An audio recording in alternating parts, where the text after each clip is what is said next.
اللہ رب العالمین نے ہر امت کو دو چیزیں دی، وَلِكُلِّ أُمَّةٍ جَعَلْنَا مِنْكُمْ شِرْعَةً وَمِنْهَاجًا۔ ہر امت کو، یعنی جتنے انبیاء آئے اور جتنی امتیں گزری، ہر امت کو اللہ تعالیٰ نے دو چیزیں دی تھی جن کی پابندی ضروری تھی۔ لِكُلٍّ جَعَلْنَا مِنْكُمْ، تم میں سے ہر ایک یا ہر امت کے لیے ایک شرعہ مقرر کیا تھا اور ایک منہاج۔ تمام مفسرین حضرت عبداللہ بن عباس رضی اللہ تعالیٰ عنہما سے لے کر کے جو ترجمان القرآن سے ملقب ہیں، اور آج تک تمام اہل علم کا، علماء کا اس بات پر اتفاق ہے کہ شرعہ سے مراد تو شریعت ہے، دین ہے، اور منہاج سے مراد اس دین پر عمل کرنے کا طریقہ۔ یہ اس لیے بتا دے رہے ہیں کہ لوگ دین سیکھنا تو ضروری سمجھتے لیکن منہاج اور منہج سیکھنا ضروری نہیں سمجھتے۔ ہر چیز اللہ تعالیٰ کی دونوں چیزیں مقرر ہیں۔ اللہ تعالیٰ نے شریعت بھی مقرر کی اور شریعت کے ساتھ ساتھ منہاج یعنی اس پر عمل کرنے کا طریقہ بھی اوپر والے نے متعین کیا۔ اسی لیے اللہ نے فرمایا دونوں کی پابندی آپ کے لیے ضروری ہے۔ جب دونوں کی پابندی ضروری ہے تو دونوں کا سیکھنا اور جاننا بھی میرے بھائی ضروری ہے۔ ایک چھوٹی سی مثال دیں، نبی علیہ السلام ارشاد فرماتے ہیں من صلی کما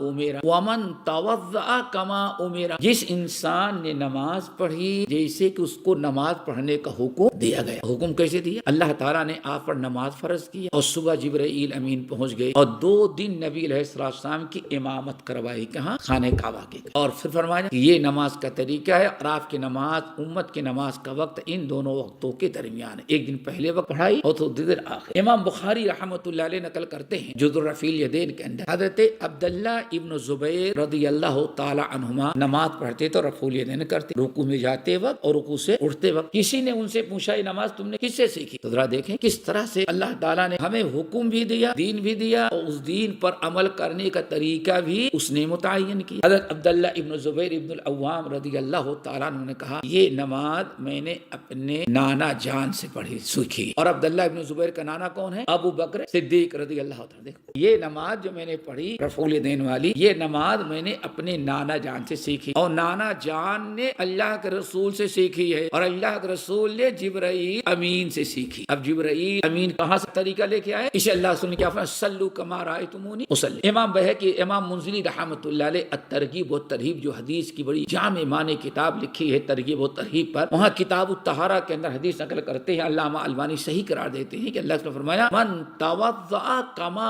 امر ومن صلی کما امر، جس نے وضو ویسے کیا جیسے وضو کرنے کا حکم دیا گیا۔ پتہ چلا گیا وضو کا بھی حکم ہے اور وضو کرنے کا طریقہ بھی مقرر ہے۔ وصلی کما امر، اور نماز پڑھی جیسے نماز پڑھنے کا طریقہ اس کو بتایا گیا ہے۔ تو دوستو یہ ہے منہاج، منہج۔